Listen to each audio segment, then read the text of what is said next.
और अब चलते हैं चोमू जिले में एक बुजुर्ग घर से बैंक जाने को निकलता है, लेकिन वो शाम तक घर नहीं पहुंचता।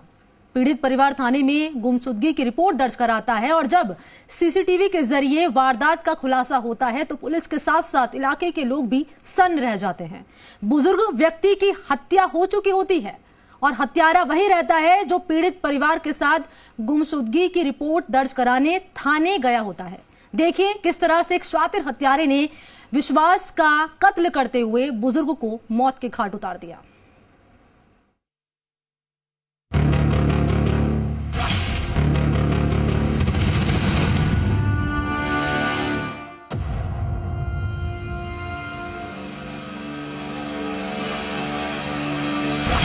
सुभाष यादव नाम के एक गुमशुदा बुजुर्ग की तलाश में चौमू जिले की पुलिस 2 दिनों से लगी थी, लेकिन व्यक्ति का कहीं पता नहीं चल रहा था। घरवाले भी खोजबीन करके थक चुके थे।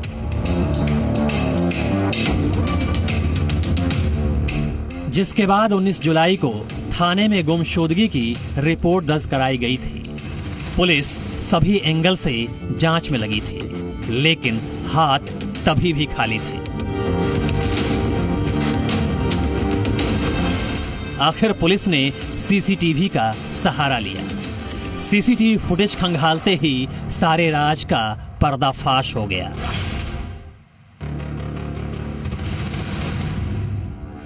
भरोसा कब और किस पर किया जाए, इसके बारे में कुछ भी नहीं कहा जा सकता। सिर्फ भरोसे के चक्कर में ही एक युवक ने साथ में रहने वाले बुजुर्ग की निर्मम हत्या कर दी। इतना ही नहीं, इस आरोपी ने हत्या करने के बाद शव को जंगल में फेंक दिया और जहां पशु पक्षियों ने शव को भी नोच डाला। जब पुलिस मौके पर पहुंची और शव को जाकर देखा तो पुलिस भी दंग रह गई। पीड़ित परिजन की रिपोर्ट के आधार पर पुलिस ने उस बैंक का सीसीटीवी फुटेज खंगाला। सीसीटीवी में बुजुर्ग सुभाष यादव के साथ एक युवक दिखाई दे रहा था। ये युवक बुजुर्ग का पड़ोसी विक्रांत था।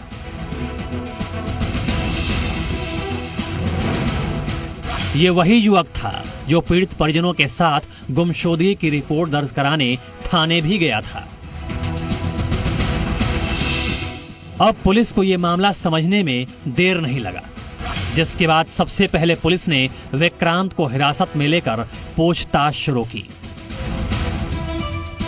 विक्रांत से जानकारी ली, पूछा, गहनता से पूछा तो पहले तो वो काफ़ी इधर उधर करता रहा, कोई सहयोग नहीं किया। कई तथ्य जुटाए, वैज्ञानिक दृष्टिकोण से पूछा तो उसने फिर बताया कि हाँ, मैंने 25,000 रुपये के लालच में इसको सुभाष यादव को पत्थर से सिर फोड़ दिया और जंगल में ले जाकर वहीं इसको मर्डर कर दिया। शुरू में तो युवक विक्रांत ने पुलिस को भरमाना चाहा, इधर उधर की बातें बनाता रहा, लेकिन जब पुलिस ने कड़ा रुख अपनाया तो उसने सारे राज उगल दिए।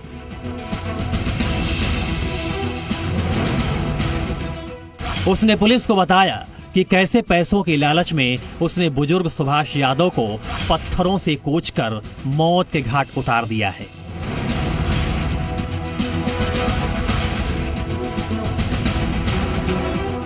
जब उसको पता लगा कि सारी चीज़ें खुल चुकी है तो उसके बाद में वो 5-7 घंटे की पूछताछ के बाद में वो टूटा। जब पता लगा, उसने बताया कि मैंने इस तरह से पहले शराब पी उसने और उसको जंगल में ले जाके और फिर पत्थरों से कुचलकर मार दिया और उसकी लाश वहाँ नाले में छिपा रखी है। हत्यारे विक्रांत ने जब पुलिस के सामने हर एक राज का खुलासा किया तो पुलिस का माथा भी चकरा गया। उसने बताया कि सुभाष यादव बिहार का रहने वाले थे। वे चौमू जिले के विश्वकर्मा इलाके की चप्पल फैक्ट्री में काम करते थे। हाल ही में फैक्ट्री से सेवानिवृत्त हुए थे। सुभाष के बैंक अकाउंट में कुछ रुपए जमा थे। सुभाष हमेशा विक्रांत को ही बैंक लेकर जाते थे। 19 जुलाई को भी बुजुर्ग सुभाष यादव अपने साथ विक्रांत को बैंक लेकर गए। सुभाष ने बैंक अकाउंट से 25,000 रुपए निकाले। उसके बाद दोनों वापस रवाना हो गए। दोनों विश्वकर्मा इलाके के रेको इलाके में पीछे के नाले के पास गए, जहां पर दोनों ने पहले शराब पी। बाद में धोखे से विक्रांत ने पत्थर से कूचकर सुभाष यादव की हत्या कर दी और शव को जंगल में फेंककर घर वापस आ गया। सुभाष यादव को नहीं पता था कि चंद रुपयों के लालच में उसके साथ रहने वाला विक्रांत ही उसे मौत के घाट उतार देगा। हुआ भी कुछ ऐसा ही 19 जुलाई को, जब विक्रांत सुभाष यादव के साथ बैंक में पैसे लेने गया तो दोनों ने पहले शराब पी और शराब के नशे में धोखे से सुभाष यादव पर पत्थरों से वार करके कुचल दिया और सुभाष यादव की मौत हो गई। उसके बाद विक्रांत अपने घर लौट आया और मृतक के परिजनों के साथ मिलकर सुभाष को खोजबीन करते रहे ताकि किसी को संदेह ना हो। लेकिन कहते हैं ना कि कानून के हाथ लंबे होते हैं। आखिरकार पुलिस ने आरोपी विक्रांत को गिरफ्तार कर लिया। दूसरी तरफ सुभाष के परिजनों को इस बात की चिंता सताने लगी थी कि आखिर सुभाष यादव घर क्यों नहीं पहुंचे। रिपोर्ट दर्ज होने के बाद पुलिस भी खोजबीन कर रही थी। हत्यारे विक्रांत के शातिर होने का अंदाजा इस बात से लगा सकते हैं। जब पीड़ित परिजन सुभाष की खोजबीन में लगे थे तो उनके साथ मिलकर विक्रांत भी सुभाष को ढूंढने में लग गया ताकि किसी को उस पर संदेह न हो।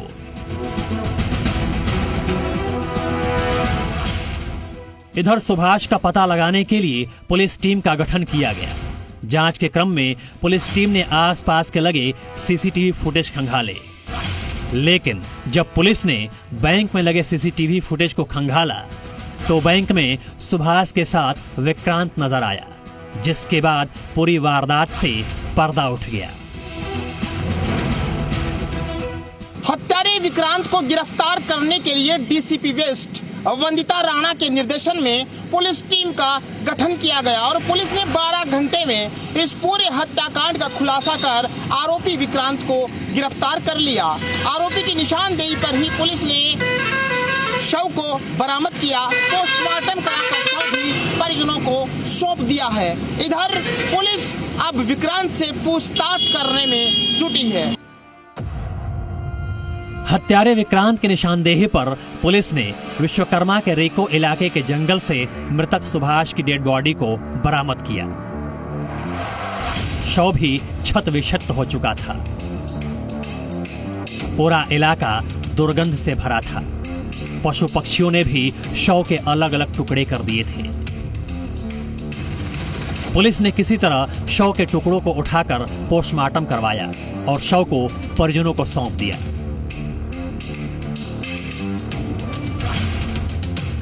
आरोपी विक्रांत ने पुलिस की पूछताछ में खुलासा किया कि 25,000 रुपए लूटने के लिए उसने सुभाष यादव की निर्मम हत्या कर दी थी। लेकिन अब हत्यारा विक्रांत अपने जुर्मों की सजा जेल की सलाखों के पीछे काट रहा है। राजधानी जयपुर के विश्वकर्मा इलाके के रेको में स्थित एक शव मिलने से सनसनी फैल गई। इस बुजुर्ग की शव को देखकर शिनाख्त कर पाना भी बड़ा मुश्किल था, लेकिन इससे पहले ही इसकी गुमशुदगी भी विश्वकर्मा थाने में दर्ज की गई थी। एक बेटा अपने पिता को खोज रहा था तो वहीं पुलिस भी पड़ताल कर रही थी कि आखिरकार बुजुर्ग कहाँ है। लेकिन बैंक में मिले सीसीटीवी फुटेज के बाद इस पूरे मामले का खुलासा हो गया और हत्यारा भी पुलिस के हत्थे चढ़ गया। प्रदीप सोनी, जी मीडिया, विश्वकर्मा, जयपुर।